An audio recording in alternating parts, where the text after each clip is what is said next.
नमस्कार मंडळी, महाराष्ट्रीयन मेजवानीमध्ये आपलं खूप खूप मनापासून स्वागत। तर आज आपण वर्षभर टिकणारे खमंग मेथीच्या भाजीचे सांडगे बनवतोय। तर रेसिपी शेवटपर्यंत नक्की बघा आणि रेसिपी आवडली तर रेसिपीला लाईक करायला विसरू नका। तर सांडगे बनवण्यासाठी या ठिकाणी मी मोजून 1 किलोभर उडीद डाळ घेतली आहे। तर आता ही डाळ खराब होऊ नये किंवा या डाळीला कीड लागू नये म्हणून या डाळीमध्ये भरपूर असं पावडर टाकलेलं आहे। तर आता हे पावडर धुवून काढण्यासाठी आपल्याला या डाळीमध्ये भरपूर असं पाणी टाकायचं। पाण्यामध्ये डाळ मिक्स करायची आणि हाताने ही डाळ छान चोळून 5 ते 6 पाण्याने स्वच्छ धुवून घ्यायची आहे। तर या ठिकाणी डाळ 5 ते 6 पाण्याने छान धुवून घेतली आहे। धुतल्यानंतर आता ही डाळ आपल्याला भिजत घालायची। भिजत घालण्यासाठी डाळ आपल्याला एका मोठ्या पातेल्यामध्ये काढून घ्यायची आणि त्यानंतर डाळ भिजण्यासाठी या डाळीमध्ये भरपूर असं पाणी टाकून घ्यायचं आहे। डाळीच्या वरती आपल्या हाताचं अर्ध बोट बुडेल इतपत आपल्याला डाळ भिजण्यासाठी पाणी टाकून घ्यायचे।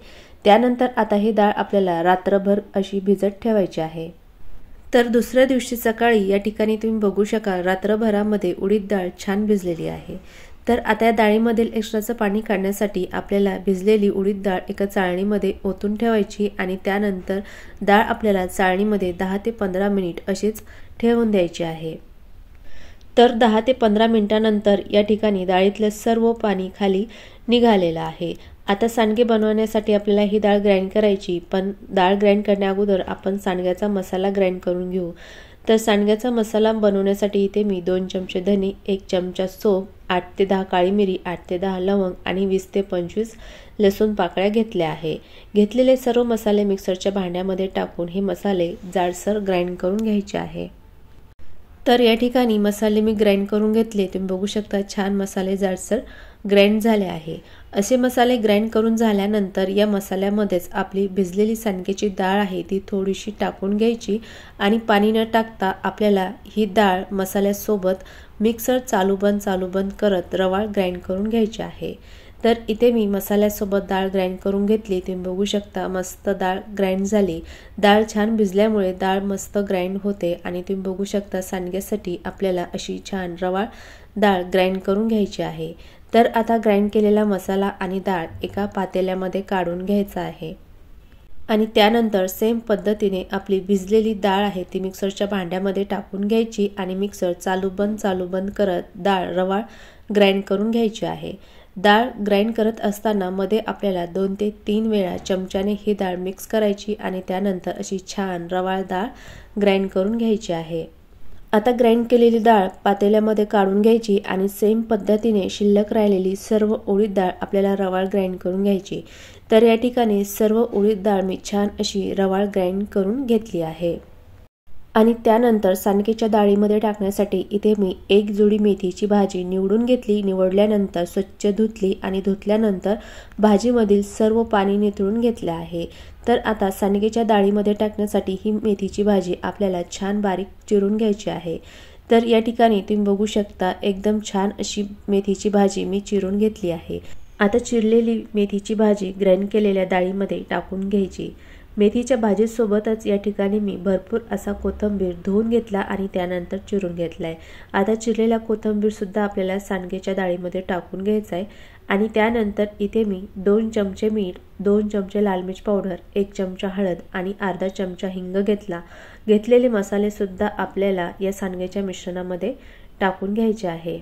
त्यानंतर सर्व मसाले, मेथीची भाजी, कोथिंबीर ग्राइंड केलेल्या डाळीमध्ये आपल्याला हाताने एकजीव करून घ्यायचे आहे। तर या ठिकाणी तुम्ही बघू शकाल सांडग्याचं मिश्रण मी हाताने छान एकजीव करून घेतले। तर या ठिकाणी आपलं खमंग असं सांडग्याचं मिश्रण सांडगे बनवण्यासाठी आता तयार झालंय। तर आता आपण लगेच या मिश्रणाचे सांडगे बनवून घेऊ। तर सांडगे बनवण्यासाठी इथे मी एक ताट घेतलं आणि ताटाला सांडगे चिटकू नये म्हणून या ताटाला हलकसं तेल लावून घेतलं आहे। त्यानंतर तयार केलेलं आपलं सांडग्याचं मिश्रण एका पायपिंग बॅगमध्ये भरून घेतलं आहे। तुम्ही पायपिंग बॅग ऐवजी दुधाची पिशवी वापरू शकता आणि त्यानंतर तुम्हाला ज्या आकारामध्ये सांडगे बनवायचे आहेत त्या आकारामध्ये तुम्ही पायपिंग बॅग कट करून घेऊ शकता। आणि त्यानंतर एका हाताने पायपिंग बॅग मागून पुश करायची आणि समोरून चाकूच्या मदतीने हे सांडगे असे पटापट तोडून घ्यायचे। असे सांडगे बनवले तर तुमचे सांडगे अगदी 10 ते 15 मिनिटात तयार होतात।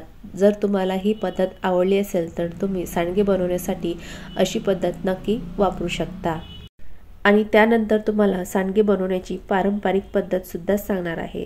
तर पारंपरिक पद्धतीने सांडगे बनवण्या अगोदर हाताला पाणी लावायचे, म्हणजे आपल्या सांडग्याचं मिश्रण हाताला चिटकत नाही। त्यानंतर सांडग्याचं मिश्रण थोडं हातामध्ये घ्यायचं, सांडग्याच्या मिश्रणाचा हातामध्ये गोळा तयार करायचा आहे आणि त्यानंतर आपल्याला व्हिडिओमध्ये दाखवते त्या पद्धतीने हे पारंपरिक पद्धतीने सांडगे तोडले जातात। तर या ठिकाणी तुम्हाला मी सांडगे बनवण्याच्या 2 पद्धती सांगितलेल्या आहे। तुम्हाला जी पद्धत सोपी वाटेल त्या पद्धतीने तुम्ही सांडगे तोडून घेऊ शकता। तर आता मी तुम्हाला हे सांडगे थोडेसे एका ताटामध्ये बनवून दाखवले। बाकीचे सांडगे मी पारंपरिक पद्धतीने सर्व उन्हामध्ये बनवून घेणार आहे। तर या ठिकाणी सर्व सांडगे मी उन्हामध्ये बनवून घेतले। तुम्ही बघू शकता 1 किलो डाळीमध्ये भरपूर असे आपले सांडगे तयार झाले। आता हे सांडगे आपल्याला कडक उन्हामध्ये 2 दिवस वाळून घ्यायचे आहे। तर या ठिकाणी 2 दिवस उन्हामध्ये सांडगे वाळून घेतले। तुम्ही बघू शकता सांडगे छान वाळलेले आहे आणि छान तयार झालेत। तर असे खमंग आणि पौष्टिक असलेले मेथीच्या भाजीचे सांडगे तुम्ही एकदा बनवून 1 वर्षापर्यंत स्टोर करू शकता। हे सांडगे 1 वर्ष अजिबात खराब होत नाही। आणि जर तुम्हाला दररोजच भाजीपाला खायचा कंटाळा आला असेल तर तेव्हा तुम्ही अशी सांडग्याची भाजी बनवून नक्की खाऊ शकता। तर माझ्या पद्धतीने असे खमंग मेथीच्या भाजीचे सांडगे नक्की बनवून बघा आणि तुम्हाला ही रेसिपी आवडली असेल तर रेसिपीला लाईक करा आणि चॅनलला सबस्क्राईब करायला विसरू नका। परत भेटूयात पुढच्या व्हिडिओमध्ये, तोपर्यंत बाय बाय।